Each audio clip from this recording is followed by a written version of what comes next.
The Senator's Secret, Part 2. Part 2. Buried in Silence. Taylor sat motionless on the hospital bed. Her newborn son slept peacefully in her arms, unaware that his arrival had shattered the carefully constructed world around them. Hours passed. No visitors came. No flowers arrived. No excited grandparents appeared. Not even Brad returned. The silence felt louder than any argument. Finally, shortly after midnight, Brad entered the room accompanied by his father, Tom Welch. Neither man smiled.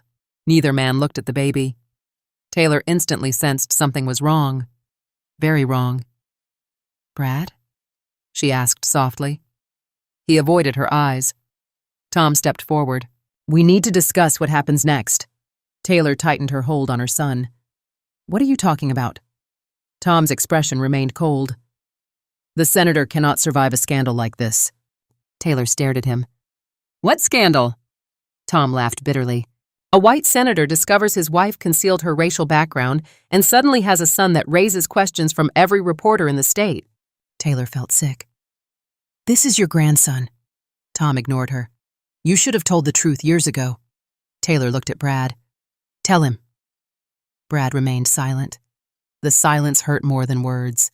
For the first time since meeting him, she realized she didn't truly know the man she married. The charming husband, the loving father-to-be, the supportive partner. All of it suddenly seemed fragile, as if it had disappeared overnight. 3 days later, Taylor was discharged. A black SUV waited behind the hospital instead of at the main entrance. Tom claimed they were avoiding reporters. Taylor desperately wanted to believe him. She wanted to believe Brad still loved her, wanted to believe they could fix everything. But her instincts screamed otherwise. The vehicle drove for nearly an hour, past neighborhoods, past city lights, past civilization itself. Finally, they arrived at Tom Welch's sprawling estate. Taylor frowned. "Why are we here?" No one answered. A security guard opened a side entrance. Tom motioned forward. "Inside." The basement door locked behind her. The sound echoed through the concrete room. Taylor froze. The truth hit her all at once. They weren't protecting her. They were hiding her. Days became weeks. Weeks became months. Taylor and her son occupied a furnished basement suite. The room contained a bed, a crib, a bathroom, enough supplies to survive. But it was still a prison. The windows were too small to escape. The doors remained locked. Security cameras watched every corner. Brad never visited. Not once. The realization slowly broke her heart. Every night she rocked her son to sleep and wondered how the man who once held her hand through labor could abandon them so completely. Sometimes she cried quietly after the baby fell asleep. Other nights she simply stared at the ceiling, trying to understand how her life had collapsed so quickly. The only kindness came from Evelyn Welch. Brad's mother arrived every day carrying meals. She held the baby, changed diapers, read stories, and cried when Taylor wasn't looking. One evening, Evelyn finally spoke honestly. "I'm sorry." Taylor looked up. "For what?" "For all of it." Evelyn's voice trembled. "I never imagined my family capable of this." Taylor laughed sadly. "I should have." Evelyn lowered her eyes. She knew Taylor was right. For years she had ignored comments, dismissed attitudes, pretended certain beliefs didn't exist. Now those beliefs had trapped an innocent mother and child. One rainy evening, Taylor knelt beside her son's crib. She folded her hands and prayed. Not for revenge, not for wealth, not even for justice. She prayed for freedom, for strength, for a future, anything beyond the basement walls. Unknown to Taylor, her prayer would soon be answered. The next afternoon, Delia overheard a conversation she was never meant to hear. Delia had worked for the Welch family for nearly 20 years.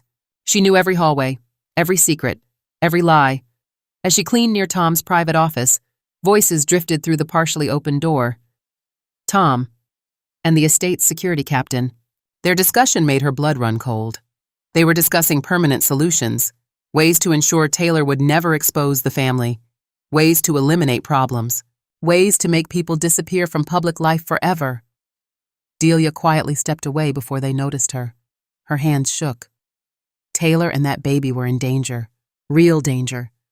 That night, Delia found Diego, the estate gardener. Diego had also grown fond of Taylor. Together they devised a plan, risky, dangerous, but necessary. 3 nights later, a severe thunderstorm rolled across Louisiana. Lightning cracked across the sky. Security systems briefly lost power. Cameras flickered offline. Delia unlocked the basement door. Taylor stared in disbelief. "What is happening?" "You have to go." Taylor nearly collapsed. "What?" Delia grabbed her shoulders. "Right now." Diego waited near a service gate with an old pickup truck. Taylor bundled her son into blankets, heart racing, terrified, hopeful. For the first time in months, she stepped outside. Rain soaked her immediately. Fresh air filled her lungs. Freedom felt unbelievable. Minutes later, the truck disappeared into the darkness, and Taylor Welch vanished. The next morning, Tom Welch erupted with fury. Security teams searched everywhere. Private investigators were hired. Political allies made phone calls. But Taylor had already reached safety, because Delia knew something no one else knew. Taylor's family wasn't dead. 3 days later, an aging pickup stopped outside a small house deep in the Louisiana bayou. Taylor stared through the windshield. Tears filled her eyes. The same dirt road, the same cypress trees, the same home. Only now it looked smaller, older, sadder. Her mother opened the front door. For several seconds, neither woman moved. Then Celeste saw the baby and began crying. Taylor stepped forward. "So much time has passed." Her mother wrapped both of them in a hug. "You're home." The reunion wasn't easy. Years of distance couldn't disappear overnight. There were painful conversations, regrets, apologies, truths. Taylor learned her father had quit drinking years earlier. A near-fatal boating accident had forced him to confront his life. Since then, he had rebuilt relationships, found faith, and become a different man. Older, softer, wiser. When he met his grandson, he immediately burst into tears. "I don't deserve forgiveness." Taylor looked at him carefully. Perhaps he didn't. But people could change. And this man was no longer the angry fisherman from her childhood. Slowly they rebuilt their family, one day at a time. Meanwhile, reporters began asking questions. Where was Senator Brad Welch's wife? Why had she disappeared? Why had no one seen her baby? The rumors spread quickly.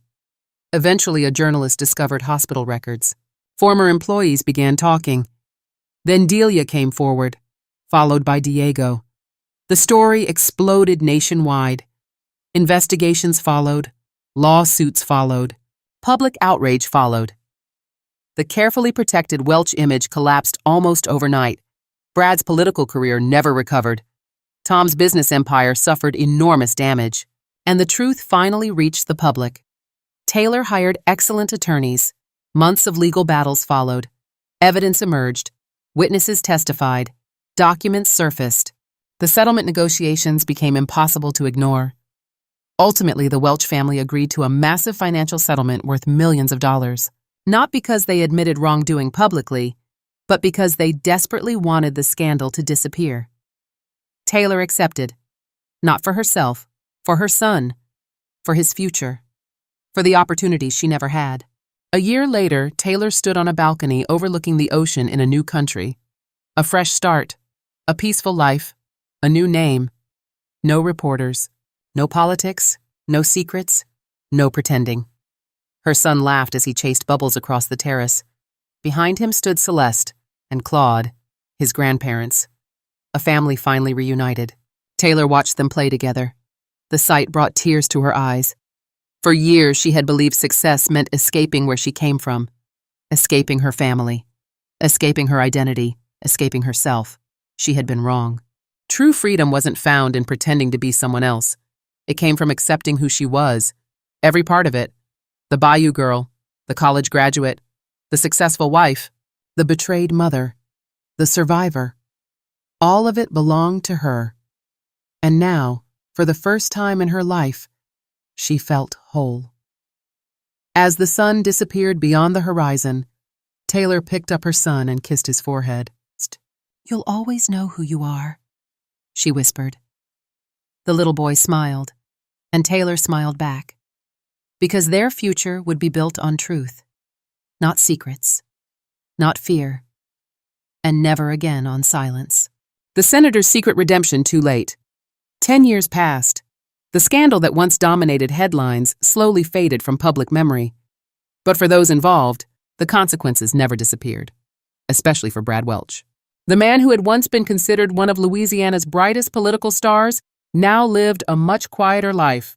His Senate career had ended in disgrace, his public image never recovered, and every morning when he looked into the mirror, he saw the same thing: regret. Because despite all the excuses he had made over the years, he knew the truth. He had failed his wife, and he had failed his son.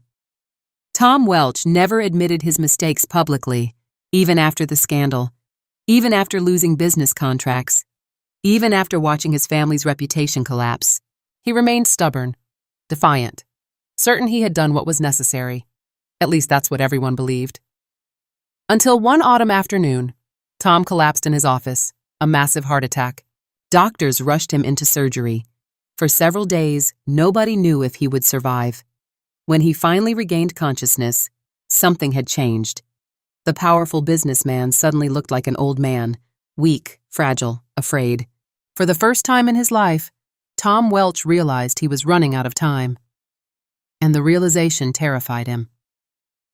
One evening, he asked to speak privately with Brad. The hospital room was quiet. Machines beeped softly in the background. Tom stared out the window for several moments before speaking. "I made a mistake." Brad nearly dropped his coffee.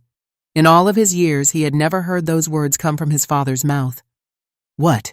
Tom looked at him. "I was wrong." Brad sat silently. Tom's eyes filled with tears. Actual tears. "I convinced myself I was protecting this family." His voice cracked. "But all I did was destroy it." Brad stared at the floor. Neither man spoke for a long time. Finally, Tom continued. "That boy." His voice trembled. "He's still my grandson." Brad closed his eyes. The words felt like a punch to the chest, because he had spent years avoiding the same truth.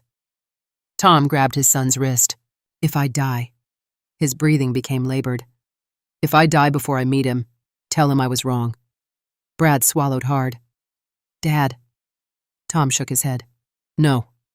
For the first time, there was no arrogance, no pride, only regret. "Tell him his grandfather was wrong." Tom survived the heart attack, but he never fully recovered. His health continued declining, and something else happened. The walls around his heart finally began to crumble. He started reading, listening, learning, questioning beliefs he had held his entire life, beliefs passed down from generations before him, beliefs that had cost him his family. One afternoon, he sat with Evelyn in their living room. "I wasted so much time." Evelyn squeezed his hand. "Then use whatever time you have left wisely." Meanwhile, Brad's life had moved in a very different direction. Several years after losing Taylor, he remarried.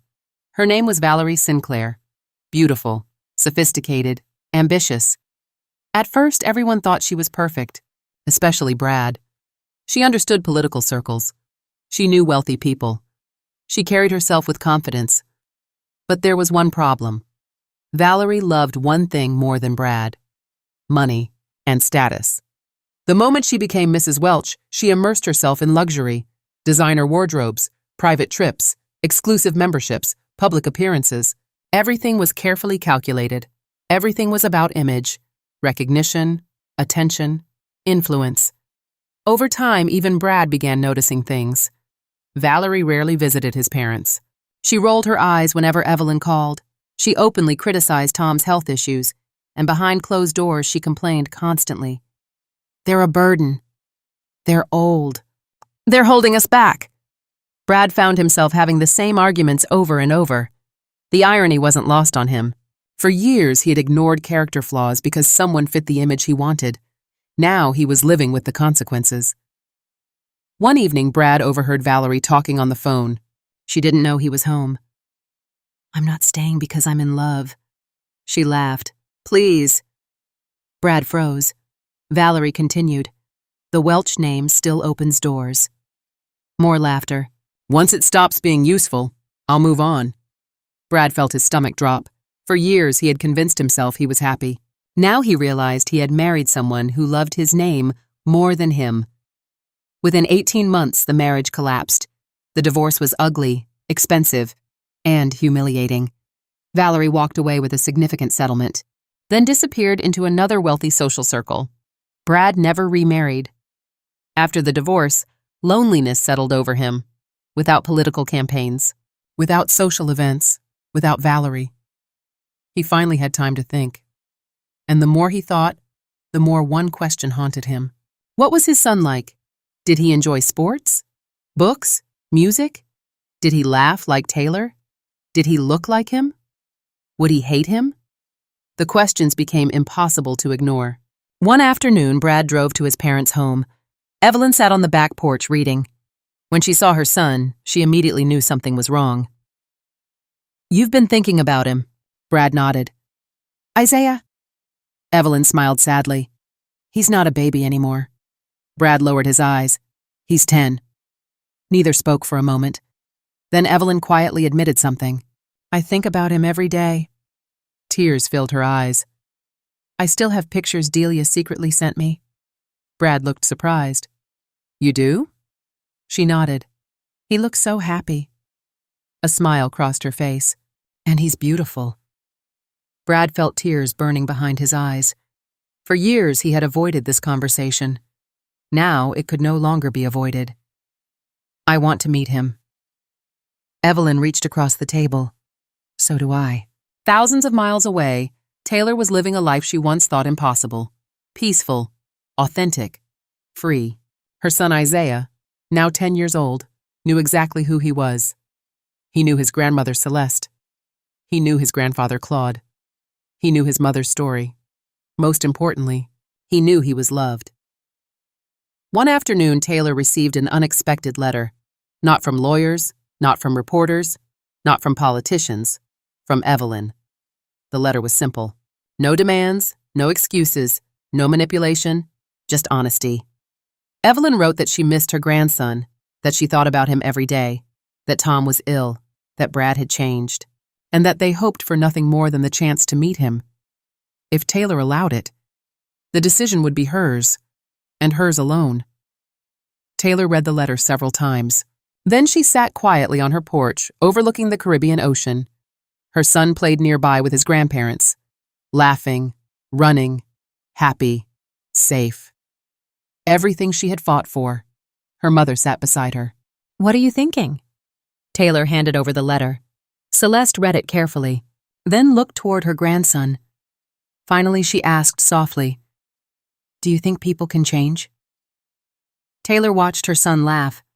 Then she thought about Tom's heart attack, about Evelyn's kindness, about Brad's regret, about her own father, who had once transformed from an abusive drunk into a loving grandfather. Maybe change was possible. Maybe not for everyone, but for some. The question wasn't whether they deserved forgiveness. The question was whether her son deserved the opportunity to decide for himself. Taylor folded the letter carefully, then smiled. Perhaps some doors should remain closed forever, but perhaps others could be opened just enough to let healing begin. And for the first time in many years, she considered writing back. End of Part 2. Thank you so much for watching Part 2 of The Senator's Secret. What a journey. Taylor and baby Isaiah escaped the unimaginable, exposed one of Louisiana's most powerful families, and finally found safety. But their story is far from over. If you've enjoyed this story so far, please take a moment to like this video. Leave a comment below. Subscribe and turn on notifications so you never miss a new story. And make sure you come back for Part 3, the final part, because the next chapter takes an unexpected turn.